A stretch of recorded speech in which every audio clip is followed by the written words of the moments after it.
Adventure প্রেমী সকল শ্রোতাকে জানাই আন্তরিক স্বাগতম। আজ গল্পকাহিনী আপনাদের জন্য নিয়ে এসেছে এক অনন্য, রহস্যে মোড়ানো, চমকপ্রদ অ্যাডভেঞ্চার গল্প। এই গল্পের প্রতিটি মুহূর্ত আপনাকে উত্তেজিত করবে, প্রতিটি মোড় নিয়ে আসবে নতুন চমক। গল্পটি রচনা ও বর্ণনা করেছেন গল্পকাহিনী চ্যানেলের স্রষ্টা আর্যজিৎ দাস। তাহলে প্রস্তুত তো এক অনিশ্চিত, দুর্ধর্ষ অভিযানে নামতে?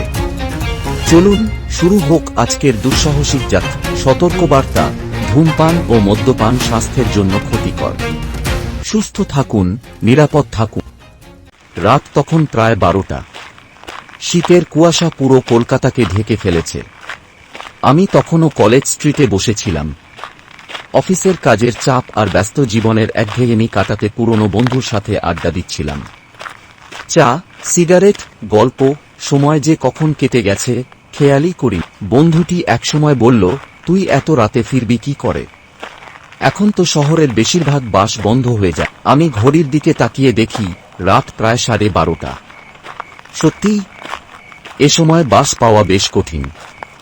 রাস্তাঘাট শুনশান, শুধু দূরের কোনো গলিতে কুকুরের কর্কশ ডাক শোনা যাচ্ছে। ঠিক তখনই পাশের এক রিকশা চালক ফিসফিস করে বলল, শিয়ালদহ যাবেন, এখান থেকে 307 নম্বর বাস পাবেন, একটু সামনে গেলেই দাঁড়িয়ে থাক। আমি চমকে উঠলাম। 307 নম্বর বাস তো সাধারণত রাত 1-1টার পর চলে না। তবুও রাস্তায় অন্য কোনো পরিবহন নেই দেখে ভাবলাম চেষ্টা করাই ভালো। আমি ধীরে ধীরে বিধান সরণির দিকে এগিয়ে গেলাম। চারদিকে কুয়াশার চাদর, বাতাসে হালকা শীতের কাম। কয়েকটি হলুদ আলো জ্বলছে রাস্তার পাশে, কিন্তু আশপাশে কোনো মানুষ নেই। মনে হচ্ছিল এই রাস্তা যেন আমার অপেক্ষায় ফাঁকা হয়ে আছে। ঠিক তখনই সামনে একটা পুরনো, কালচে রঙের বাস থামল। জানালার কাঁচ ভাঙাচোরা, বাসের গায়ে ধুলো জমে আছে। সামনে লেখা 307 শিয়ালদহ। আমি একটু কুণ্ঠিত হয়েই দরজার দিকে এগোলাম। ভিতর থেকে এক কন্ডাক্টর ফিসফিস করে বলল, ভিতরে আসো। তার গলার স্বর কেমন যেন কাঁপা কাঁপা, যেন কোনো গভীর গোপন রহস্য লুকিয়ে আছে তার কণ্ঠে। আমি ধীর পায়ে বাসের ভিতরে ঢুকলাম। ভেতরে ঢুকে বুঝলাম পুরো বাস একেবারে ফাঁকা নয়। 5-6 জন যাত্রী ইতিমধ্যেই বসে আছে, কিন্তু ওদের চেহারা কেমন যেন অস্বাভাবিক। কেউ কারো দিকে তাকাচ্ছে না, কেউ কথা বলছে না। সবাই নিঃশব্দে বসে আছে, যেন তারা কেবল গন্তব্যে পৌঁছানোর অপেক্ষা করছে। আমি একটা জানালার ধারে বসে বাইরে তাকালাম। বাস ধীরে ধীরে চলতে শুরু করল। আমি কন্ডাক্টরকে জিজ্ঞেস করলাম, ভাড়া কত? সে ধীরে ধীরে আমার দিকে তাকাল। তার চোখ দুটো ছিল অস্বাভাবিক লালচে, যেন রক্ত জমে আছে।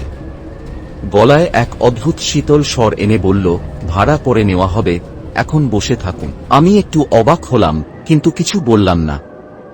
বাসটা কলকাতার পরিচিত রাস্তা ছেড়ে যেন অন্য এক অজানা, নির্জন পথে ঢুকে পড়েছে। বাইরের রাস্তা অদ্ভুত লাগছিল।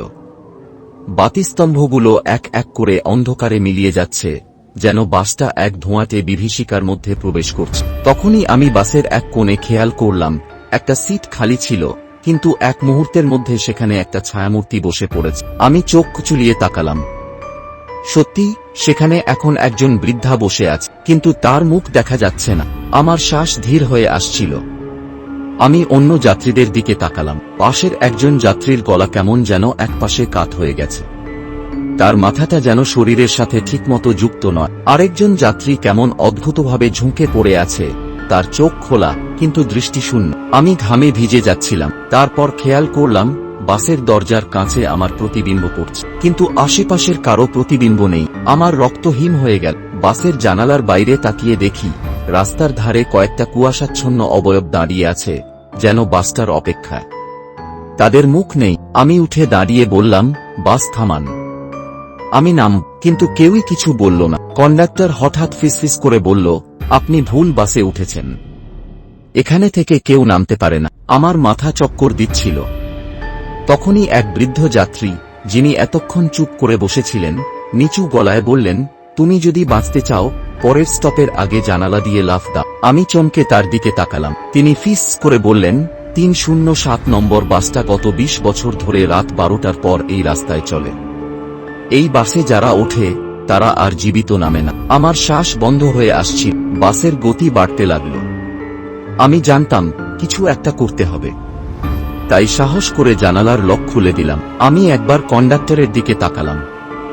সে ঠোঁট উল্টে একটা বিকৃত হাসি দিল, বলল, এখন আর নামা সম্ভব না। কিন্তু আমি অপেক্ষা করলাম না।